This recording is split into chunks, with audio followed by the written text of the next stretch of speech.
Hey everybody, it's Dina again with the Rhode Island Wave newspaper and the Spotlight interview series. I am here again with our fan favorite, Joanne Giannini. A lot of you don't know, I'll just give you a little recap. Joanne Giannini served 16 years as a state representative for Providence with the House of Representatives. Yes. And prior to that, she worked with Patrick Kennedy and many years at the City Hall in Providence, and she is in the know. And we're lucky enough that Joanne writes a column for us every month in the Rhode Island Wave called "What's In, What's Out." So Joanne, What's in? Well, latest in. We'll start off with politics because, as you said, I worked in government in City Hall for 27 years and at the State House for 16 as a state rep. So we're seeing a lot of announcements starting to come out now. Helena Foks announced recently for governor, and this is her second time at running. And she came out with a list of things that she wanted to do, pro-education, change, basically health care and the typical platform, I would say. But one of the things that she came out with that was really different was that she wanted no elected officials to be able to take donations during the legislative season. Oh. And that was something different because that would change the course, I believe, of politics, right, as we know it. So I don't know that will come to fruition because the people that make these laws are affected by it. Right, right. So now just remind us again, Helena Foks running, now she's a Democrat, so she's Democrat. So we're talking about the primary. Right. Now, 2 years ago, if you remember, she won election day, but when they counted the ballots and the early voting, she lost by 4% of the vote. So it was a close race. Right. So it's going to be, I believe, a contentious race.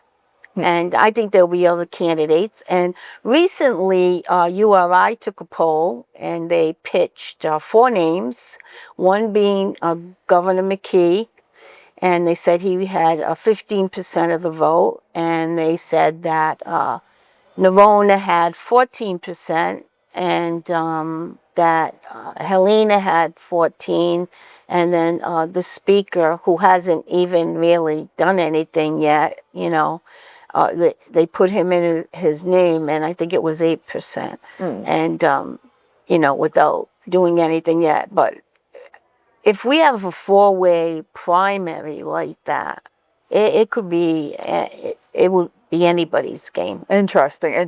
So if you think we're talking about politics a little early, so we're talking about a gubernatorial race that won't happen until November of 2026, but when does the primary really kick off? Well, the primary will be next September, but people do their filings in June. They have to file their candidacy in June. So you're going to start seeing people announce. And this year will be interesting because it's not a presidential year, but it's a gubernatorial race. There'll be state representative races, Senate races, so city council races. So everybody will come out of the woodwork. We're going to see a lot of people entering the race to run, and it'll be a long, hot summer. Right. Now, just also reminding people, so that's the Democratic primary. You have to actually be registered as a Democrat to vote in the primary? You could be an independent. You could be an independent to vote in the primary. If you want to vote in the primary and not be declared a Democrat, if you want to vote in the Democratic or the Republican primary, you would disaffiliate, sign a paper on your way coming out of the election booth. You would ask the clerk to give you a piece of paper to fill out to disaffiliate yourself as an independent, unaffiliated. they call it. Right. So if you're not registered to vote, now's a good time to go ahead and get registered to vote, so you're not waiting until the last minute in case there's a little issue. Sometimes you'd be surprised. Sometimes we go to register, we have issues. If you've been married and your last name is different than what it is on your birth certificate, you might have an issue that you have to correct. You don't want to be doing it the week you got to vote. And the thing to remember too is about politics. When I ran, it didn't cost this kind of money. Right. And I mean, they also quoted in the paper that I believe that the governor Governor McKee has 900,000 in his campaign, and Helena Foks has 2 million. And they said that I believe Joe Sakachi, Speaker Joe Sakachi, they quoted him at having over 3 million. Wow. I mean, the money we're talking about. It's a lot of money. Astronomical. Right. That's spent on these races. And in the days when I ran, you could run a rep seat for $5,000-$10,000. That's unheard of now. Right. It's like a mayoral race now. If you were to run for mayor, you would probably need well over $1 million. Wow. Yeah, it is amazing to think that how much money is spent trying to get the job of governing. Yeah, and you make little, you don't make that money back. Right. You know what I'm saying? I mean, I don't like when I say that, I mean the pays. They're running for a job that is paying $100,000 a year, maybe for governor. Right. And they're spending well over $1 million to get. But they're not generally spending their money. I mean, No. that's the whole point. That's the whole point the of. whole thing is based on PACs. Right. People, and donations, and the average person, I get tickets in the mail all the time. I still must be on a list. I got a ticket the other day. It started at $200, went up to $2,000. It's like, and they start off and they say, participant, sponsor, Gold Club member. I mean, it's all these titles, and in the basket. In the basket. Right. All right. So that's part of what's in. We got some election campaign stuff. It's starting to move. Joanne loves this. I do. I love this season. She loves the campaign season. Me, not so much, but that's all right. All right. So what else is in? Well, I just passed by Quidnesset Country Club, and today, Jeffrey Osborne, the singer, he's from Providence, Providence, Rhode Island, is his Jeffrey Osborne Celebrity Classic that started yesterday. Okay, this is an annual event. It is remarkable because he raises thousands of dollars for inner city youth and the youth of Rhode Island. And it's a wonderful thing that he does. And so all the celebrities, they're at the Quidnesset right now as we speak. And I was peeking through, saw them at the golf course. And they all what they do is it started last night with events, a dinner and a show. All the celebrities participate, singing, whatever. Today's the golf. And tonight they have their dinner. So, he has people like come in, Magic Johnson. I heard Tom Brady was going to make an appearance today. Then I really should have stayed out there near the fence over there. It's all roped off. I know that there were quite a few celebrities on Facebook. I saw a local. Ernie DiGregorio was going, Kevin Statham, all the old PC basketball team, but there was a lot of celebrities invited, singers and people from Hollywood, and who knows who will come. We'll know after that they come. But I think it's a good thing that he does. He comes back home where he was born, and he does this for the youth, like he didn't forget. And not many people do that. Right. Some do it. You want to give some of them credit. But the other night I was watching the Academy was Emmy Awards, Yep.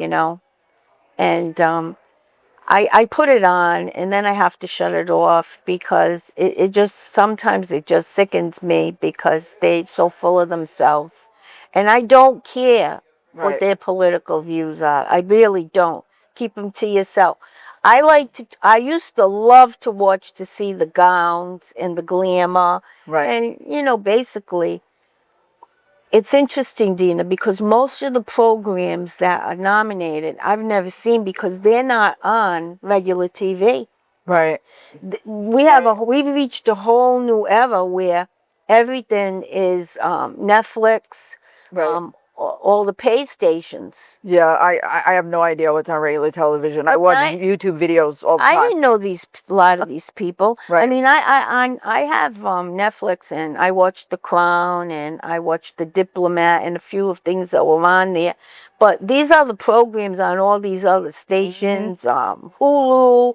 I mean, not everyone has that. I know. Remember when we used to know who these people were? Right. Yeah, well, we'd have a choice. We had 3 channels, and then there were 4 channels. It was a lot.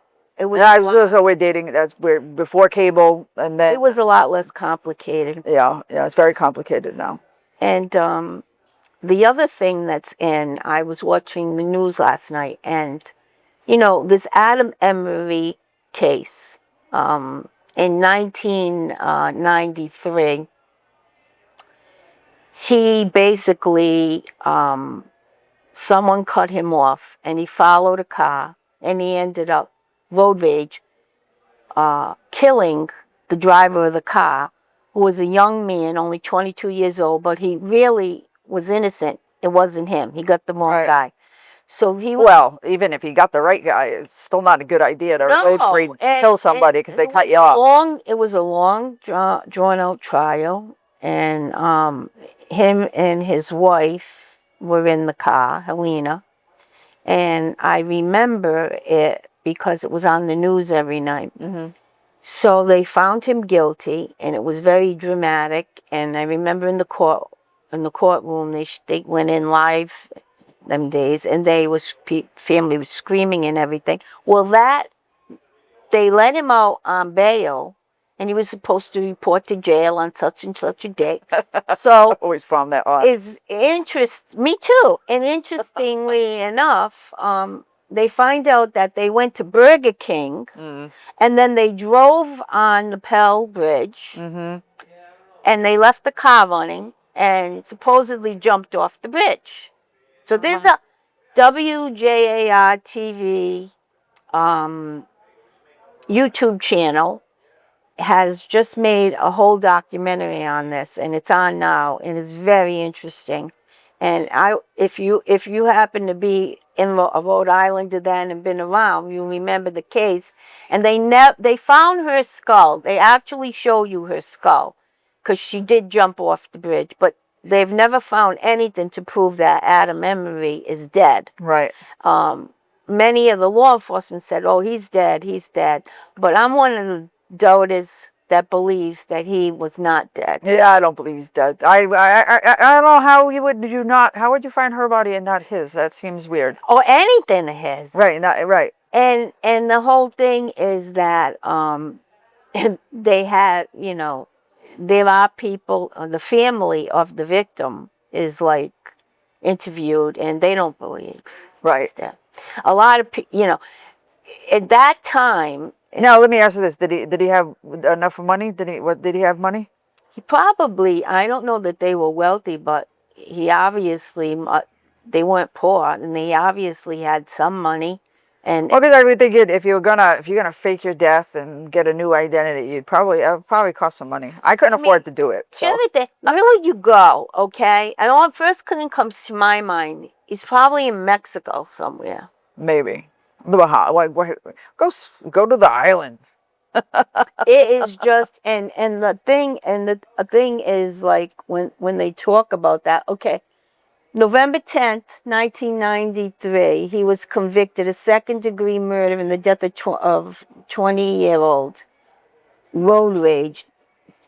and his wife, Helena, you know, who was deeply devoted to him. And I remember in the courtroom when they showed that, she was a pretty woman. She screamed, went like, you know, lost it, went hysterical. But what I don't understand is how he made her, I guess he made her jump. Well, you know, I don't know. I wasn't there. But I guess we could go on WJAR's YouTube channel and we can watch the documentary and get more information. And so we have our own conspiracy theories and issues right here in good old Rhode Island. Yeah, and it's interesting because it's like a cold case, an old cold case. But when it's kind of spooky the way they put the facts together. And then they have this picture of him and his eyes are piercing. Oh. And he looks so sinister. He really does, you know. And it's amazing that they never found one piece of evidence of him. Huh. And I also said, how could you actually kill someone? You got the guy get out of the car. He denied it. You know, he said it was self-defense, but the jury said no, it wasn't. The young man was not armed. It's just a sad case for the family. But I guess he made his mind up. He wasn't going to prison. So that's kind of an in-out. So the documentary is in, the case itself is out. Out. And so we're going to talk about what's out, what's, and I would say the assassination of Charlie Kirk, okay? And, you know, I was watching a lot of the commentaries and a lot of the people that do the news shows and everything on both sides of the aisle. And the thing is, whatever your beliefs are, there is no way he should have been assassinated. No. And that's what it was, like that. And it was just it brought me back to the days when the Kennedy days, when JFK got killed, Mm-hmm. and when Bobby Kennedy got killed. And the difference between that is we knew they got killed and they all jumped on top of them, but he was sitting like I am, and you saw the thing hit him in the jugular and the blood shoot out. Now, it was horrific.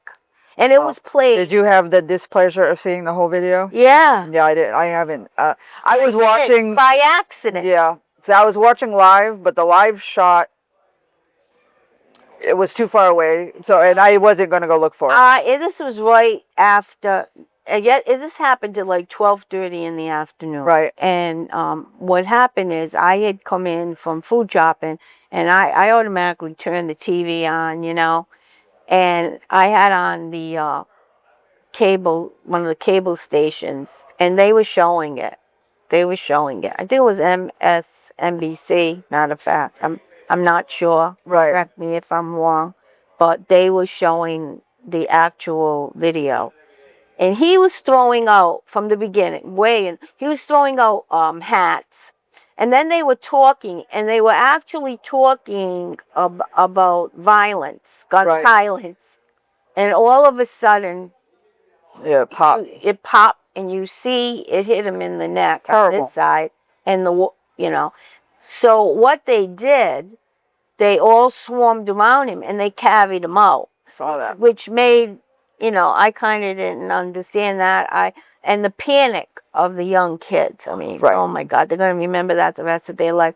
So the young kids all scattered and ran, and then it was complete pandemonium. Right. I mean, for the next few hours. Well, nobody deserves to go out like that. Nobody deserves to witness that. I mean, we're supposed to have a civil society. Even our worst criminals, we don't put up in front of a crowd and execute. And especially, so you're talking about, and all the times we are very extreme. We talk about how we want to punish people for their thoughts, the thought police. People are allowed to have thoughts. They're allowed to have opinions and thoughts and disagreements. But to be murdered for your thoughts. Let me tell you, in this culture, now, we've all heard things about Trump. I've heard people, I've seen it on Facebook. I like people talk, they say they want to like kill people. He should drop dead. Let's be honest, because that's how some people talk. Right. And they did that after this assassination. I couldn't believe the people that came out and said things like he got what he deserved. I mean, what kind of Yeah. people? Why would you say that? Right. Well, I think a lot of people. I think it's a traumatic experience,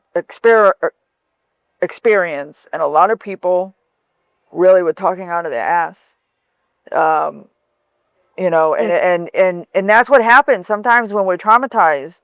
We don't even realize that we're reacting rather than acting, and people just jump on their TikTok or Twitter or Facebook, and next thing you know, they're recording this impassioned video, and I don't even know that half of them, it all happened so fast. I don't even know half of them know what the hell they were talking about. It's just, I saw some terrible videos of people. I saw people, even locally, that I knew who they were, that were saying terrible things. And here's what I say: lose my number, lose my page, because I don't want to hear it. Right. And I've heard them say them about Trump. I've heard, Oh, yeah. and I'm just, see, the whole thing changed when Trump got in. This is what I think. In other countries, if you talk like that about your president, they'll kill you. Right. I mean, over here, they have a freedom of speech for only some. Right. And this culture of violence, unless both sides come to some understanding and find some common ground, it will continue. Yeah. Because you hear our federal people up in Washington, they go on and you hear them make remarks about Trump.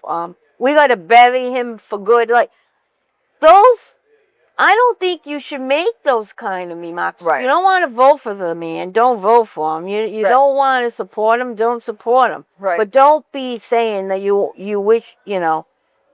wish that Right. he get killed Right. or whatever, because some people take it literally, and they will Right. just, I'm not a fan of Trump. It's just, but I wasn't a fan when he was on The Apprentice. So I mean it had nothing to do with, like, it just that it's not really my style. But I'm not a hater either. I mean, I just, he is the president, so he's, I am a United States citizen, and so he is the president, I'm not going to argue with that. There's no more respect for the office of presidency, Right. and there's no more respect even here in Rhode Island for the office of governor. I mean, I've read some of the pages. I mean, whether you vote for Dan McKee or not, you don't have the right to talk like that, the way some of these people talk. Right. Even about Helena. I worry about the people who go out there and they say these things, and they're, it sounds to me like extremes on both sides want to start a civil war.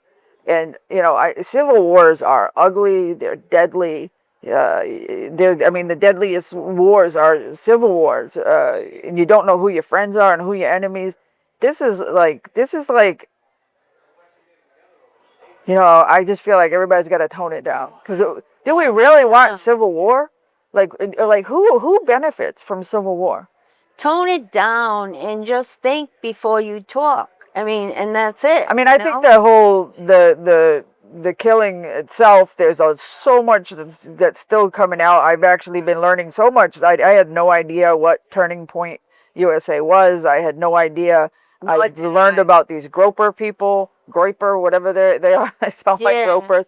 I'm like, wow. I guess, I've been dealing with my own health issues for the last 10 years, so I've not really been in the loop.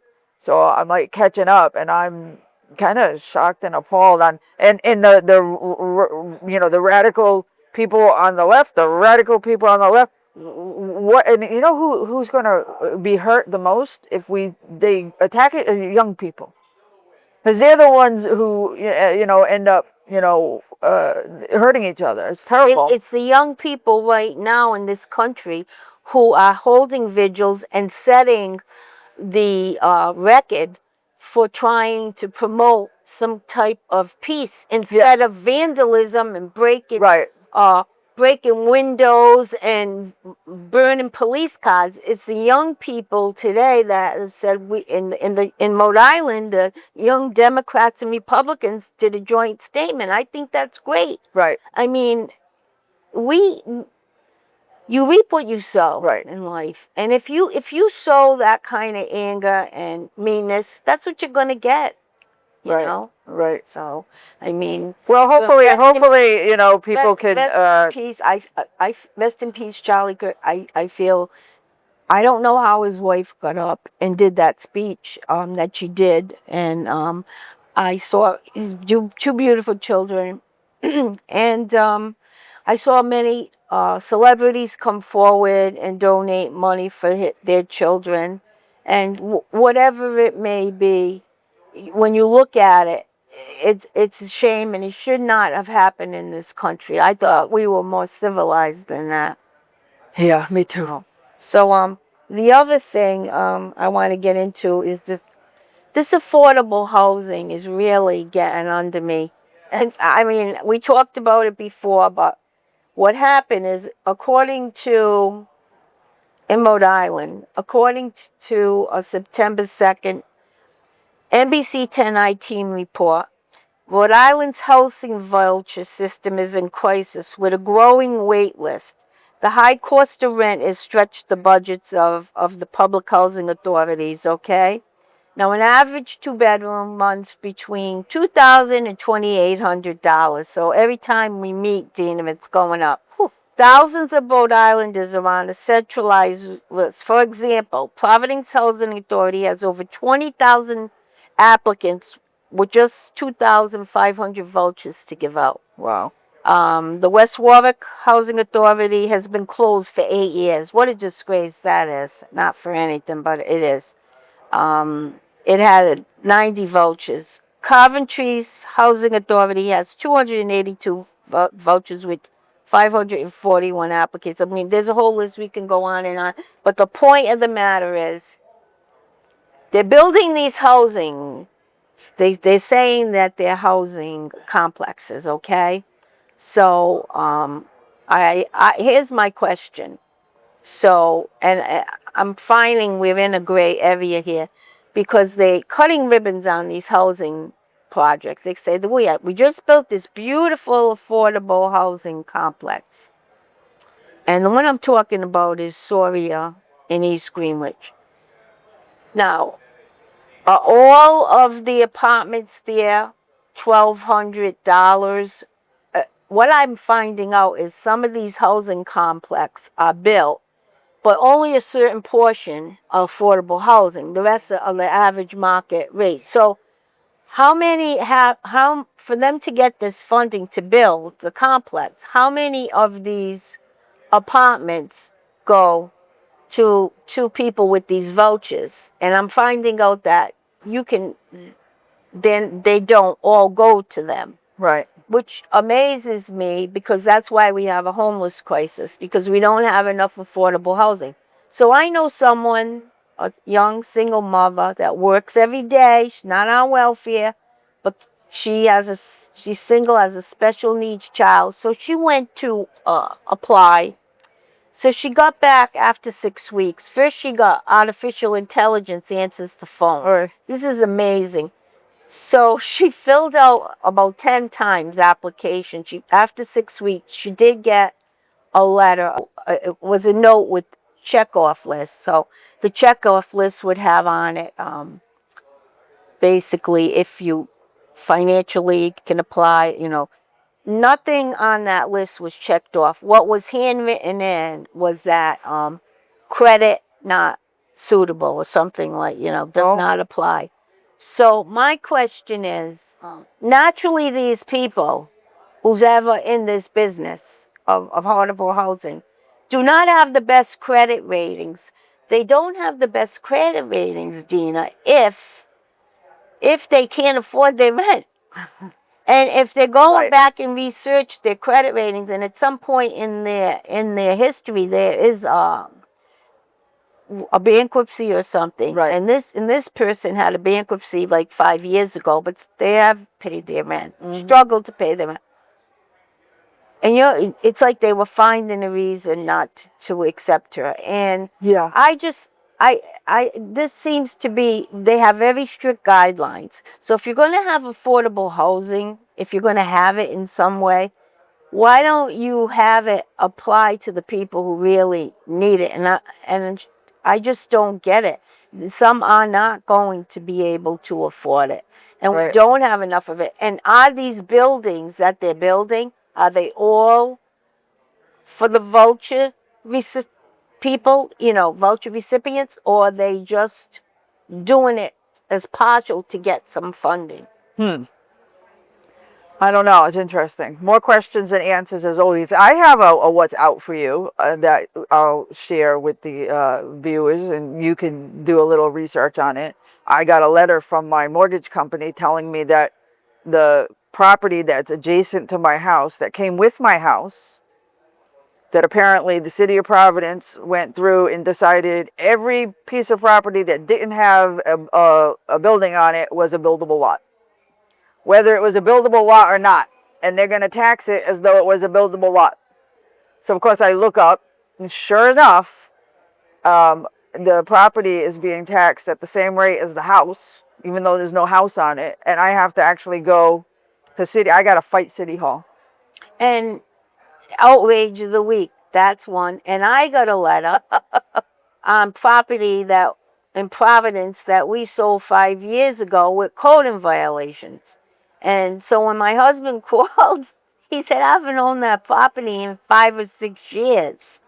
And they said, oh, so, and we're both talking about Providence, Right. So come on, Get your act stuff together. I actually ruffled a little bit of feathers when I was there, because I asked the guy, was there a fire here that I didn't know about? Because nothing has changed. I'm handing you the deed that says it's not a buildable lot. It was a brook. There's a brook. There's water that runs under the land. And I'm handing you back the deed that you have on file. And then imagine how many stories. Imagine how many stories there are. And you're sassy. Oh, I am. I listen. I'm You gotta be sassy. That's sassy. why certain people don't want me back in office. But surprise. And one more thing that I had. What was the other thing? Oh, Florida. Uh-oh. And I love Florida. Come on. But let me say, ending the vaccinations. What they did is the Surgeon General in Florida has made a statement that vaccinations for school children are no longer required, which means that, we're talking measles, polio, there's so many things, chickenpox, there's so many things vaccines that really are needed, and I believe in them, and I don't care what anyone says. And when I was chair of health educational welfare, we had a lot of mothers come forward and say, I'm not vaccinating my children. And our laws in Rhode Island were clear. If you couldn't vaccinate them, you stay home. If they're not going to vaccinate them, they're not allowed in school. So I would say to them, well, you homeschool them then, because they can't be with the other children. And today, I mean, we have more illnesses, I think, than when we were kids. We're seeing all kinds of things. Right. And if they're not going to be responsible and vaccinate the children who are innocent, who are not even of the age to make up their own mind. I mean, when they get to be older, we get to decide if we want COVID shots or not. Right. But I just got one the other day. Did you get it? Well, I have a spleen, just so you know, so I got to get a COVID shot.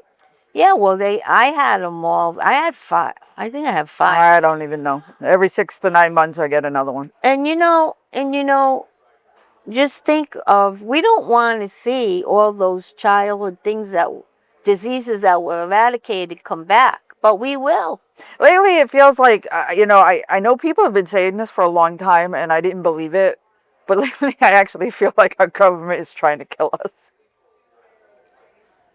It's kind of scary because, you know, It's like, are we voting for civil war, which would kill half of us?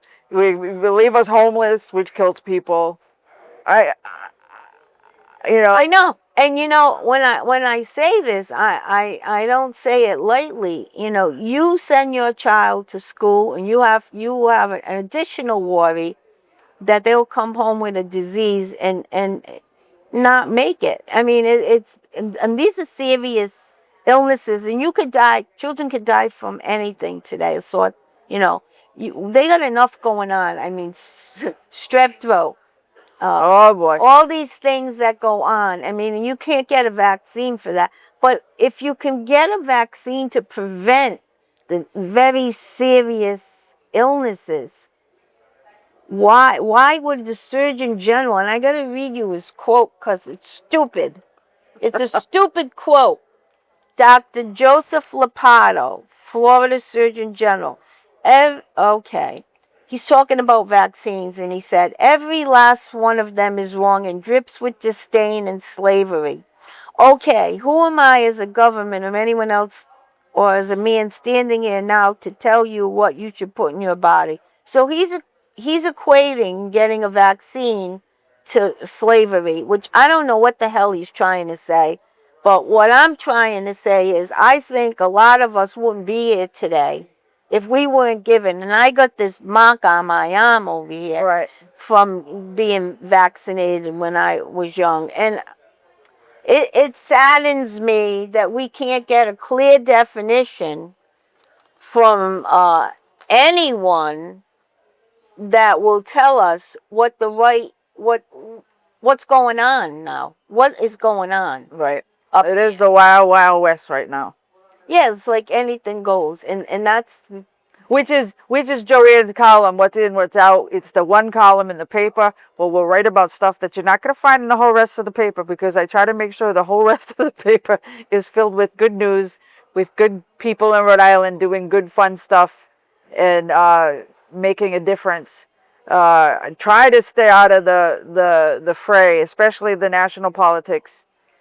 We do. We try. I try to, you know, a little bit.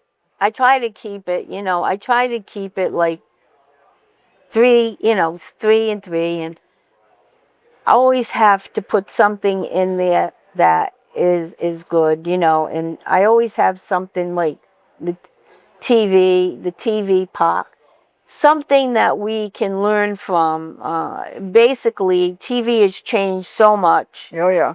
And when we have, I'm glad they have that tool now that if a parent doesn't want a child to see a certain program, they can, you know, fix it on there.